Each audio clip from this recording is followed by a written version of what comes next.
Hi everyone, it's Michael back again, Destiny. I'm going to quickly give you a little show round because I think some of you are wondering where it was that I stay. I stay at work, I stay in the car park. The mill behind me, they sort of know I'm here, it's just we don't talk about it. It's the best way I can put it. There's facilities here that I can use, It's peaceful here, it's safe here, it's security, the rest of it. So yeah, this is where I stay. I live at work. Terrific, eh? Like I say, roll around July. That's all I can say. Roll around July. Now I thought I'd talk to you about housing charities. Because what happens is the council don't deal with homeless people. Most councils don't deal with the homeless situation. They pass it on to a housing charity. Everything's subcontracted out now. It's crazy. Things go to the lowest bidders. It's insane. Charity in Canterbury is called Porchlight. And how Porchlight works is they'll house homeless people in what they call supported living. They'll give them a support worker. They're not going to see a support worker, but on paper they've got a support worker. They'll charge a minimum of £850 a month for a room in a shared house. These aren't nice properties. Charge even more for some of the problematic people. Some of the properties are staffed 24/7. There are 5-6 staff there all the time. CCTV all around the place. And some of them are just shared. Now they tried to put me into one of these properties, and at the time I thought, Christ, it's got to be better than the streets, hasn't it? So yeah, I'll give it a go. And I got there, and this is God's honest truth. I've got photos of this that I'll try and upload. There's blood on the mattress. There's blood squirted up the walls where someone's obviously pulled a needle out of their arm. Shared refrigerator didn't work. It was just full of rotting food leaking all over the floor. Lights in communal areas didn't work. Most of the doors had signs of being put in by a big red key. You know what the police use when they want to have a chat with someone. So anyway, I'm in there. In the evening rolls around, there's people shouting up at the windows, is anyone buying? People trying to sell drugs. And we're not talking weed here, we're talking hard drugs. There's people doing hard drugs in the property, the rest of it. And I just thought to myself, if these 5 people in this property decide they don't like me, I'm screwed. 90% of people on the streets like me. There isn't blood in my tent on my bed. Well, there might be, but it'll be mine. It's not someone else's, And there isn't rotting food, It's basically, it was safer and cleaner for me to go back to a tent in the streets, so I did. Now, what I decided to do was I thought, crikey, the public needs to know about this. They need to know where their council tax is going. So I put a sign up above my tent explaining what Porchlight are charging, what they're doing. I'll quickly cover something, Porchlight supported living. And you can research this online, it's in the news. In the space of a month, 3 people died in one of their properties, one of their staffed properties. It's got support workers in it, they died. They died of drug overdoses. One guy bled to death. I won't go into the story, it's not fair on his family.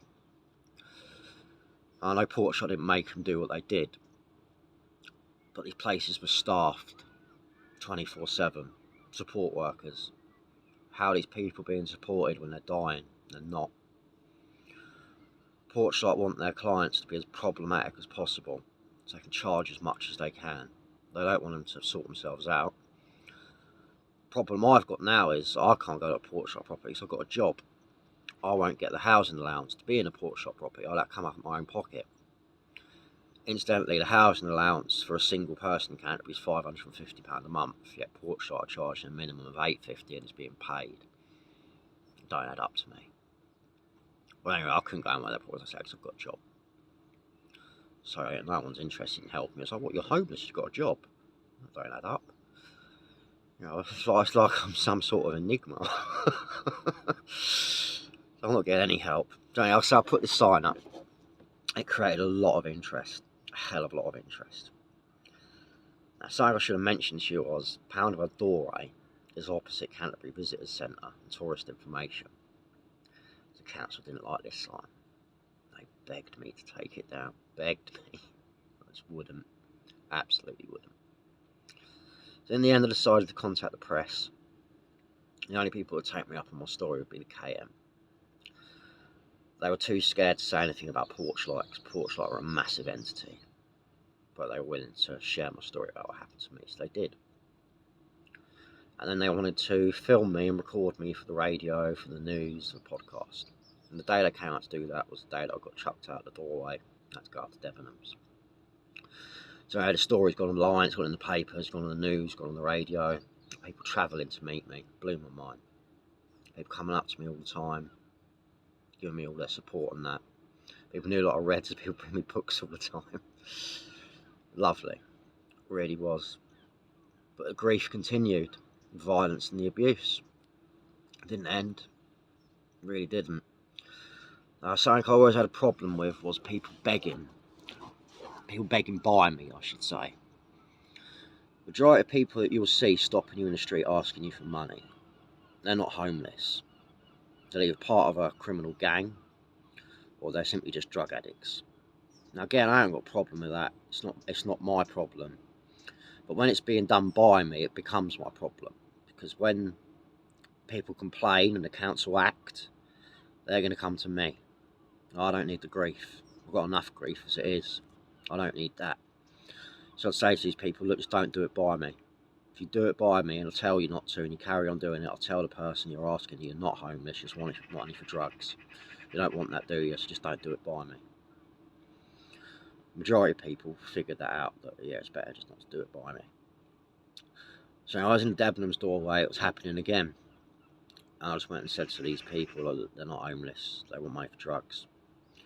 And the next day rolls round, and the person that was selling them their drugs comes up to me. Who do I think I am? What do I think I'm doing? All the rest of it.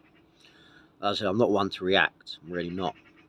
But if I'm backed into a corner and I can't walk away, I'm left with a little choice.